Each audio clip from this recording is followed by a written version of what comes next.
गौरव जी उत्तराखंड से। श्री हरिवंश। महाराज जी आपके चरणों में कोटि कोटि प्रणाम।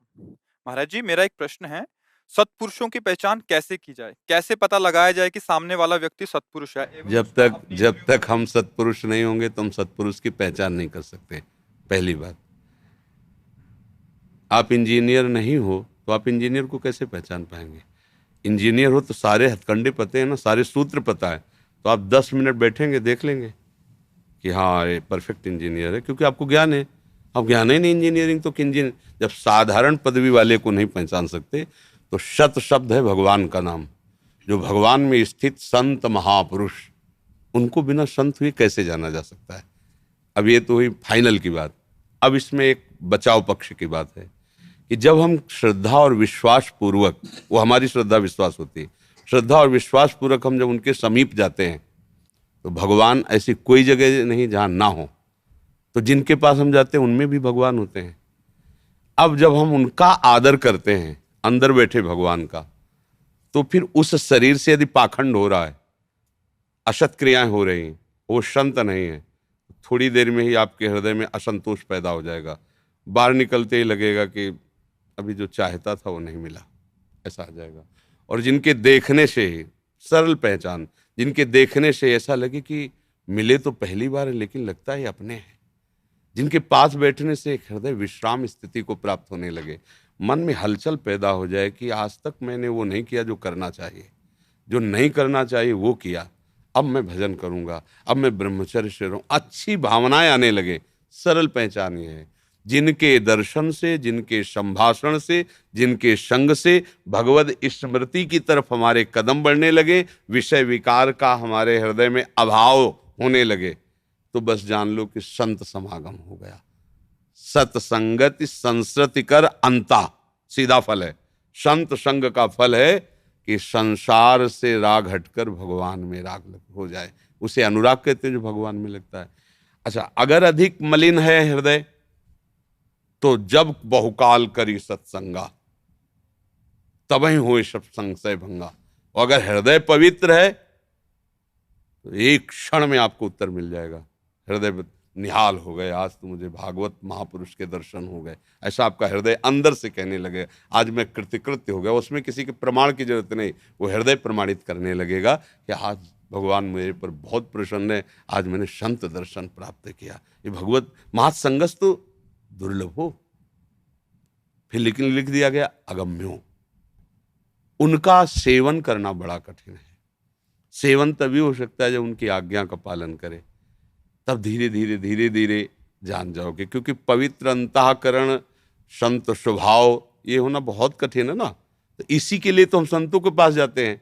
तो फिर हमारे ऊपर ये सिद्धांत लागू होगा, जब बहुकाल करी सत्संगा तबे हो सब, नहीं तो तात स्वर्ग अपवर्ग सुख धरी तुलाय कंग तूलन ताय सकल मिल, जो सुख लव, लव के समय में आपका काम बन जाएगा।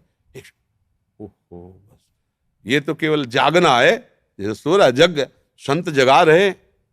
ओहो, आज से नियम लेता हूं, मैं विचार नहीं करूंगा, शराब नहीं पीऊंगा, मांस नहीं खाऊंगा, आज से मैं इतना नाम। ये संत प्रभाव, जिनके संग से हमारा हृदय दुर्वासनाओं से हटकर भगवान में लगने लगे, यही सीधी संत की पहचान है।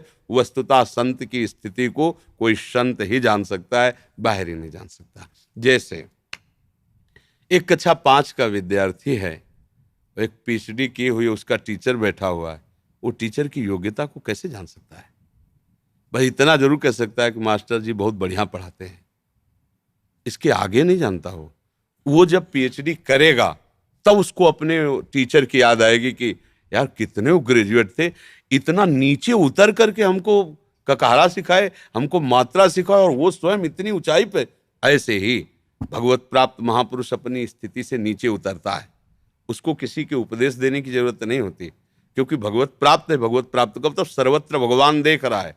अब वो अपनी स्थिति से नीचे उतरा, आपको उपदेश कर रहा है, आपको आदेश कर रहा है, आपसे सेवा से, वो अपनी स्थिति से नीचे उतर कर आपको उठाने के लिए बात कर रहा है। तो जिनके संग से भगवान का नाम प्रिय लगने लगे, जगत के जितने अशुभ आचरण हैं उनसे हटने का मन करने लगे, यही पहचान संत की है। वो बोले ना बोले, उनके दर्शन मात्र से आपके हृदय में दिव्य भाव आने लगेंगे।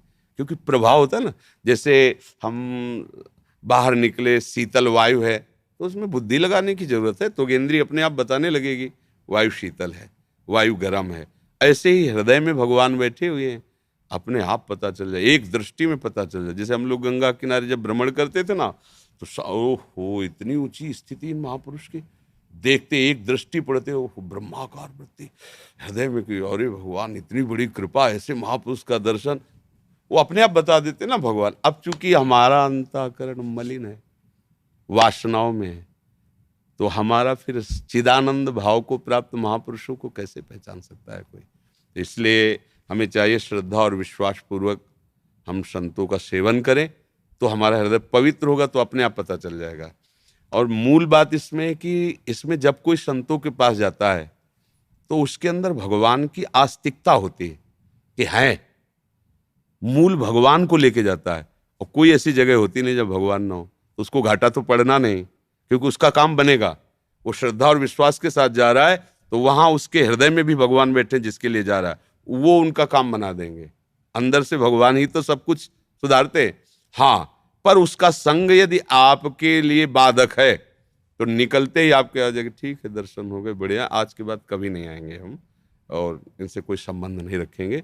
पता नहीं क्यों अंदर से ऐसा हो रहा है कि नहीं करना, क्योंकि अंदर आपने भगवान को माना है ना, तो आपके अंदर वहाँ दोनों जगह एक ही भगवान बैठे, वो आपको बता देंगे कि इस रूप में छल कपट नाटक हो रहा है। वो आपको बता देंगे कि हमारे इस रूप से दूर रहना, ये हमारा नाटक का रूप है, ये छल कपट का रूप। और जहाँ सत्य भगवान का चिंतन होता है, तो आपका हृदय पहले ही, भगवान का एक परिचय आनंद, हृदय में आनंद आ जाएगा, बस जान लो कि बात हो गई। बिना किसी संशय के हृदय एकदम नाच पड़े, हो आज हमें संत दर्श हुए। जैसे मेघ को देखकर मोर नाच पड़ता है, ऐसे ही जो भक्त जन होते हैं, भगवान के प्रेमी महात्मा को देखकर उनका हृदय नाच पड़ता है। अगर ऐसा है तो भगवान की असीम कृपा है। उन्हें बहुत मलिन हृदय होने पर फिर संतों के पास जैसे जाए ना, तो उनके बाह्य आचरणों पर, बाह्य बातों पर, बाह्य विषयों पर दृष्टि जाती है, और वो हम पकड़ नहीं पाएंगे। जैसे हम भगवान की बाह्य बातें देखें तो हम फिर भगवान की भगवत्ता को नहीं समझ पाएंगे, और भगवत्ता को समझ लिए तो बाह्य को समझ लोगे अपने आप। तो अब हम लोगों की दृष्टि बाह्य है, तो बाह्य दृष्टि से तो पकड़ नहीं पाएंगे, क्योंकि बाह्य सब कुछ मायाकृत है, प्राकृतिक है, और स्थिति चिदानंदमयी है। बात स्थिति की है, बाह्य की थोड़ी है। अगर स्थिति और बाह्य से देखा जाए तो बाह्य से दुर्वासा जी बहुत श्रेष्ठ हैं। एक बलकल की लंगोटी, बलकल कहते हैं वृक्ष की जो छाल होती है ना, उसकी लंगोटी लगाते हैं, और खाते जानते हो क्या है?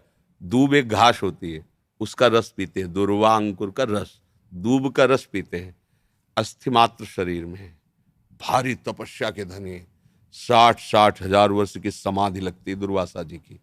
जैसे 88,000 वर्ष की समाधि शिव की, तो उन्हीं के अंश से पैदा हुए 60-60 हजार। और एक राजा है चक्रवर्ती अम्बरीश जी, पूरी राज पोशाक धारण किए हैं, वो वलकल की लंगोटी पहनते। राजभोग लगता है ठाकुर का, वो दूब का रस पीते हैं। वो तपस्या में है, ये सेवकाई में है। ठाकुर जी के मंदिर में पोछा स्वयं लगाते हैं, स्वयं ठाकुर जी को स्नान कराते हैं, आरती कर, ठाकुर जी के सामने नृत्य करते हैं। तो भगवान की सभा में कि मृत्युलोक में इस समय सर्वश्रेष्ठ महापुरुष कौन है, तो अम्बरीश जी की बात आई। वहाँ दुर्वासा जी भी बैठे थे। इनको लगा कि मेरी बात तो यहाँ हुई नहीं, और इतना कठिन तप करते हैं, कैसा है अम्बरीश। इनके लिए चलने की थोड़ी जरूरत है, तो आकाश मार्ग से संकल्प शक्ति से चलने वाले महापुरुष पहुंच गए। और वो एकादशी व्रत का अनुष्ठान लिए हुए थे, द्वादश पारायण वाला, और उस समय द्वादशी का योग कुछ ही समय में लगने वाला था। और किसी भी भक्त के पास जब संत आते हैं तो अपने आप ही बनता है कि आप प्रसाद पा लीजिए, आपकी क्या सेवा करूं। तो उनका ठीक है, हम प्रसाद स्वीकार करते हैं, स्नान करके आ रहे हैं, आप तैयारी करो। अब वो स्नान करके वो अपना बैठे रहे, परीक्षा उनको लेनी थी।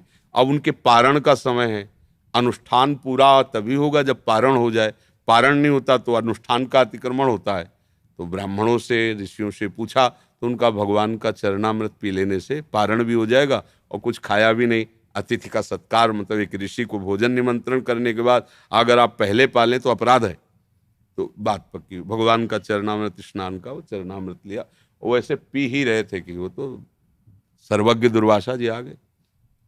बड़ा भक्त बनता है, मेरे को निमंत्रण करके पहले तूने पा लिया। वो कुछ बोले बोले तेले को क्रोध से आग बबूला हो गए और कहा मैं तुम्हारा विनाश करता हूं। और एक कृत्या प्रकट की तपोबल से, राक्षसी भयंकर जो नष्ट कर दे। वो ऐसे ही खड़े रहे, एक कदम पीछे नहीं हटे, ना भय लगा। भगवान का विधान जैसा भक्त तो भगवान के विधान से सुदर्शन जी प्रकट हो गए, एक क्षण में कृत्या को नष्ट किया। नष्ट दुर्वासा जी को भी कर सकते थे, सुदर्शन जी के आगे किसी का तप नहीं चलता। पर वो भगवान के जन है ना, तपस्या उन्हीं के लिए तो करते। तो भगाया उनको, पीछे पीछे चले, भय से भगाया। पूरा शरीर ताप से जल रहा है सुदर्शन जी के। शंकर जी के पास हूं, मेरी सामर्थ्य नहीं कि मैं सुदर्शन को रोक सकूं। ब्रह्मा जी हरि के पास भागो, ये उनका दिव्यास्त्र, वही रोक सकते, किसी की ताकत। हरि ने कहा हमारी सामर्थ्य नहीं। अहम भक्त पराधीनो। देखो दुर्वासा भी महात्मा है, लेकिन उनको भक्त कह के संबोधन नहीं किया, विप्र कह के संबोधन किया। अहम भक्त पराधीनो अश्वतंत्र इव द्विज। ए ब्राह्मण, मैं भक्त के अधीन हूं, मैं स्वतंत्र नहीं हूं। ये सुदर्शन मेरे कहने से नहीं शांत होगा। अगर चाहते हो सुदर्शन से बचना तो अम्बरीश जी के पैर पकड़ो जाके। भागे और अम्बरीश जी के जे ही पैर पकड़ ले, उनका भगवान आप तो हमारे गुरु स्वरूप विरक्त महात्मा है। साष्टांग दंडवत थे अम्बरीश जी। और कहा आज तक मैंने जितना, ये शब्द बहुत विचित्र बोले, आज तक मैंने जितनी भगवत आराधना और भजन किया है वो सब मैं दुर्वासा जी को दान करता हूं। और उसके प्रताप से सुदर्शन चक्र शांत। तत्काल रोने लगे दुर्वासा जी कि हमने अपनी तपस्या का प्रयोग आपको नष्ट करने के लिए किया और आपने अपना भजन मुझे देखे। आज मैंने देख लिया भगवान के भक्तों की क्या महिमा होती। तो अगर हम इसमें बाहरी दृश्य देखें तो महानता में श्री दुर्वासा जी हैं, तपस्वी, जितेंद्रीय, विरक्त महात्मा, रानियां हैं, महल है। तो ये आंतरिक वृत्ति दुर्वासा जी भी नहीं पहचान पाए अम्बरीश जी की। भक्त की या महात्मा की आंतरिक वृत्ति उसी कोटि का महात्मा जान सकता है, दूसरा नहीं जान सकता। बाहरी लक्षणों से आप कुछ अनुमान लगा सकते हैं, वो भी प्राकृतिक। चिदानंद भाव में बिना चिदानंद भाव के आपका प्रवेश ही नहीं हो सकता है। समझ पाए आप?